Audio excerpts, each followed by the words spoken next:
what is it that will have this work become more acceptable or compelling, or however we want to say it? Why, in other words, what will help us get over the hump of, oh, this action research stuff is somehow too difficult to do?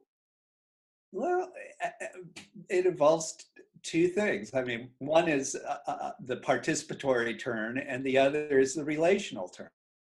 Say more. What does that really mean? Well, the participatory, that one cannot sit on the sidelines. So that she talks to the principal and hears out what this principal cares about, and then she talks with the teachers. And the kids, and she forms relationships with both. So that relational piece and participation are so, they're woven together in a way that engagement is just part of that fabric. I mean, when participation and relationship are woven together, engagement is going to take place. And so when the average bear, who, again, old school, we talk a lot about unlearning in this chapter, when the average bear thinks, oh, what's my method? What's my data?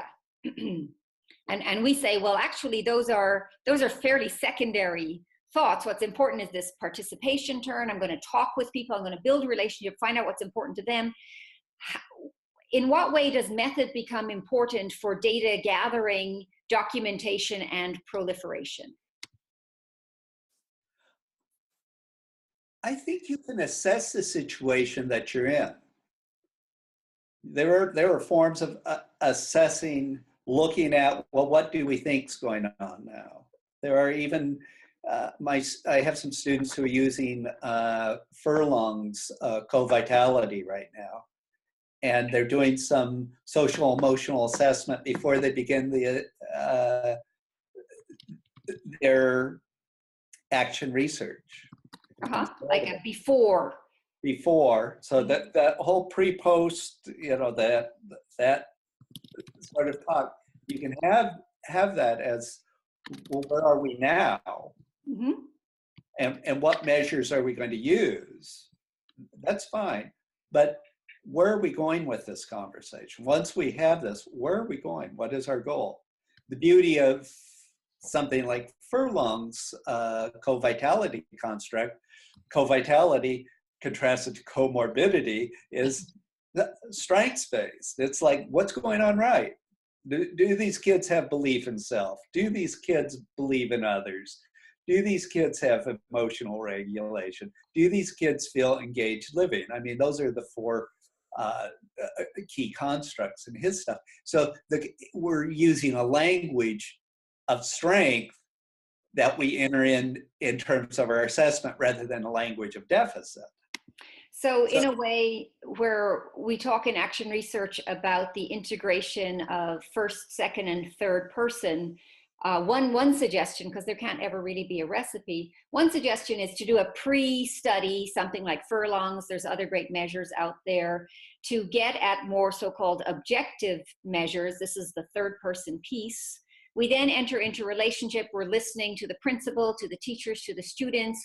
We're using probably more qualitative and slightly quantifying those results to bring them back out of the first and second person inquiries that are, of course, themselves intended to be useful to the students and to the teachers. Like they're actually beginning to know what they already know. Different from knowing something, we actually know that we know it, right?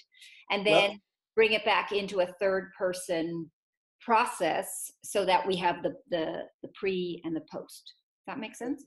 That definitely makes sense. And I add the importance of having the language of strengths, the language of what I would say positive, the life enhancing language. I think the strength-based work that is going out at Furlong, I'll just go back to him since I used it as an example.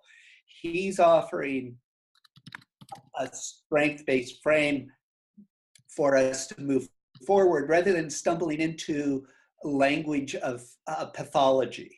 Nice. Because Nice. we are so geared to a language of deficit and pathology that we're going to problematize people right away. Right. We're looking for the problems to fix, Right. as opposed So to where strengths is to it? enhance. If that's just part of our language as